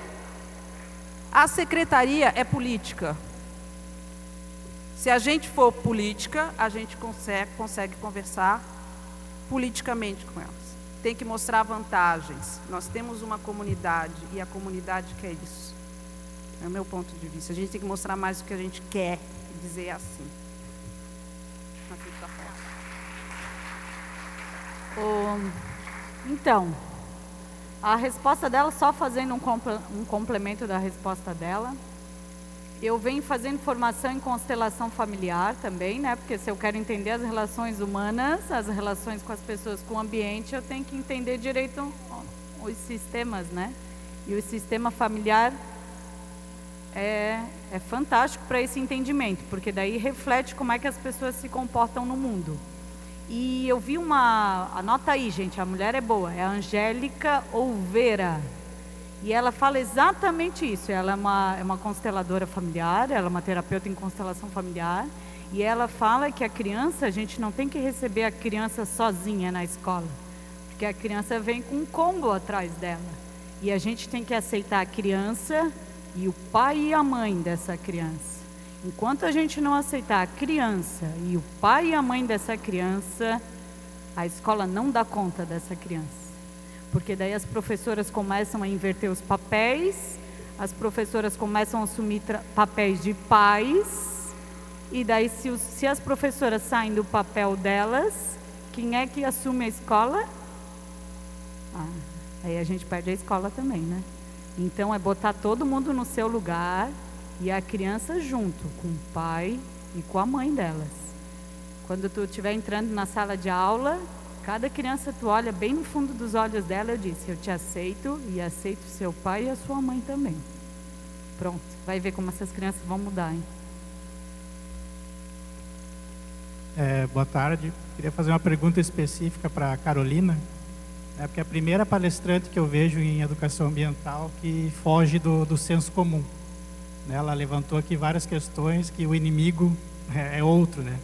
O inimigo não é a pessoa que num evento usa um copo plástico. O inimigo é uma mineradora, Samarco, que causa a devastação que ela causou.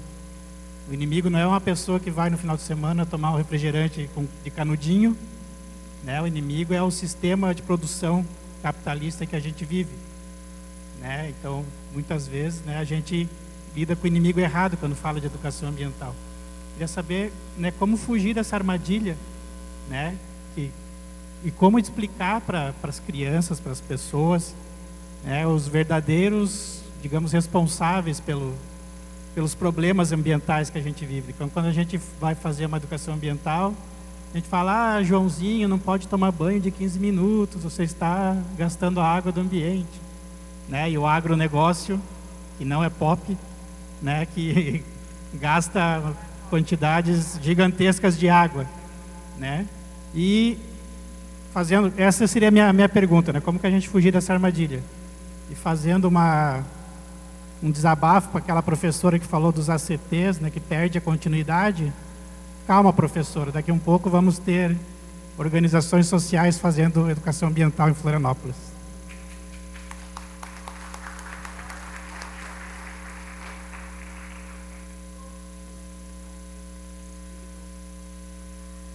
Como fugir do capitalismo é uma pergunta filosófica, sociológica.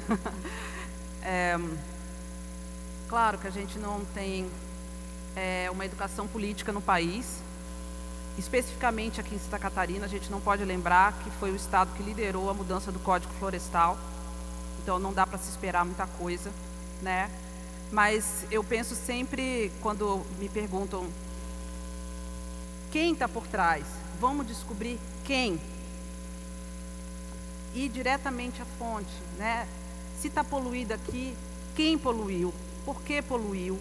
Por que as leis não pegam para as pessoas? E a gente vai começando a desenhar. Isso já pode fazer nas séries iniciais. Eu acho que a gente tirar da educação ambiental essa visão romantizada já é um começo, né? Deixar de culpar as pessoas que não têm culpa disso, que já nascem num sistema que oprime, aí já ficam o tempo todo vendo na mídia, na escola, de que elas que têm culpa, porque elas demoram muito tempo no banho. E a gente sabe bem quem é que gasta mais água no país. 13 mil litros de água para 1 quilo de carne. Vamos falar da produção de carne? Vamos falar do consumo de carne? Então, eu entendo assim, saber exatamente da onde que vem, vamos falar da água, quem é que gasta mais. Então, antes da gente dizer o que deve fazer, é saber por que a gente está sofrendo uma crise de água, se a gente ensina em ciências que existe o ciclo da água. Isso é contraditório. A gente fala que a água se renova, Por que está acabando a água? Ninguém explica isso. A gente chega com 2 discursos completamente desconexos. Então, eu acho que está na hora de ir na origem dos problemas. Capitalismo, discutir o sistema, a gente precisa de alta... Quando chegar lá no ensino médio, eles já sabem exatamente quem recorrer e quem é o alvo. Opinião.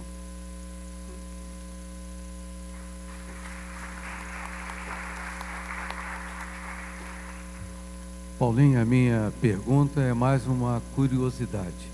Você tem uma história no seu trabalho de arte na questão ambiental.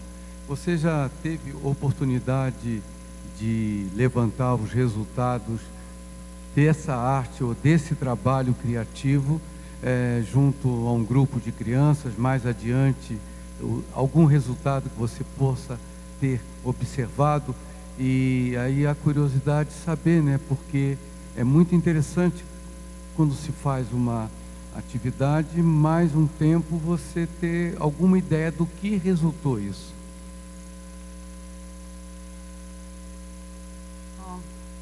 Então, quando eu trabalhei no Museu do Lixo, que eu atendi escolas, né, de segunda a sexta-feira, e lá eu era a rainha da sucata, e eu queria mensurar isso, né, porque a gente sempre fala de números, né, e eu quero mensurar então, né, eu quero dizer que a CONCAP atende 5 mil pessoas, né, mas e aí, essas pessoas mudaram, essas pessoas fizeram diferente?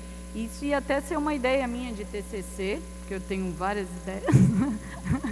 E daí eu cheguei a uma conclusão que não me importa saber realmente se... Eu sei que o meu trabalho eu fiz. E eu aproveito o encontro. Quando eu estou com eles, eles começam a pensar diferente. Porque eu entrego com amor aquilo que eu faço. Eu entrego com a prática, porque eu boto em prática em tudo. Eu não fico falando e não faço. Não, e até em algumas oficinas que eu dei, eles diziam, tá, mas por que eles não falam isso na escola? Então olha aí, é fácil de entender assim, ó. Eu estou aproveitando o encontro e estou passando para vocês. O que vocês vão fazer a respeito desse encontro, eu já não me responsabilizo. Isso é a vida do artista, né? Artista é assim, entrega a obra. A leitura que é feita da obra já não me pertence mais.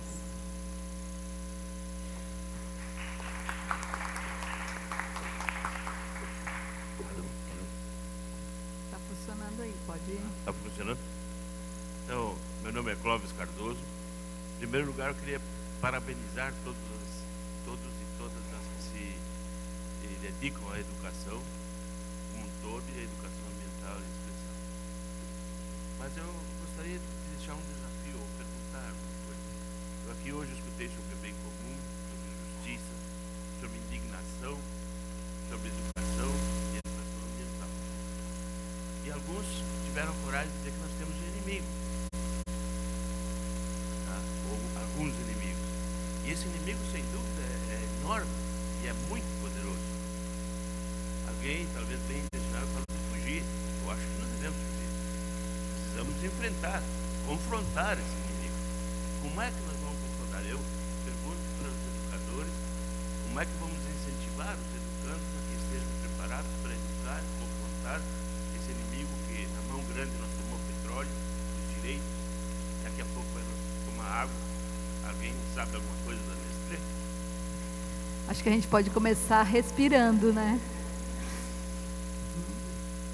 Quem gostaria de fazer um comentário sobre o comentário do Clóvis?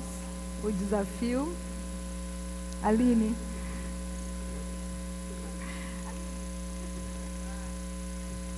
Deixaram mais difícil para mim, né? Olha, eu acho que a gente aqui hoje a gente está fazendo esse papel. Eu acho que começa por a gente se conhecer, ter ciência e dentro do nosso mundo, né, do agir localmente, a gente fazer o que dá para fazer. Eu acho que atuar com replicadores e plantar a sementinha. Eu penso que seja isso. Não sei se respondi.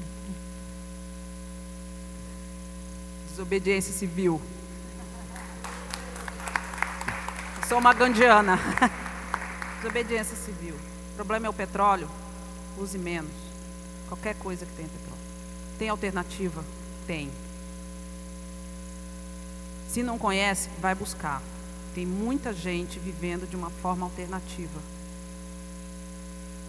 Agora a questão é, a gente quer? A gente quer abrir mão? Eu acho que o que está acontecendo agora, a crise do petróleo e o caminhoneiro, deu uma prova bastante clara de que a gente não está muito preparado. Então, me parece que tem inimigos internos também para desafiar, antes de pensar no inimigo externo. Nossos hábitos. Do quanto que a gente está comprometido também com esse sistema. Tá? Então, é isso. A gente não pode ser perfeito, também não estou pedindo aqui. Tem coisas também que eu faço, que eu gosto. Mas, eu acho que é isso. É pensar de que tipo de hábito nosso que alimenta esse tipo de sistema. Para quem já tem consciência de que o inimigo que a gente está falando é o mesmo, né? Tá bom. Obrigada. Então, pessoal, nós avançamos um pouquinho no tempo do intervalo, então vocês... Tem um bolo maravilhoso, a gente vai servir a partir de agora, então nós vamos fazer uns 15, no máximo 20 minutos de intervalo, que nós temos uma peça teatral maravilhosa e uma fala mais maravilhosa ainda para encerrar a nossa... Ok? Então nosso convidado especial já está presente conosco, toma um cafezinho, coma um bolo de chocolate. Deixa o brigadeiro para mim. E aguardo vocês aqui uns 15 minutos.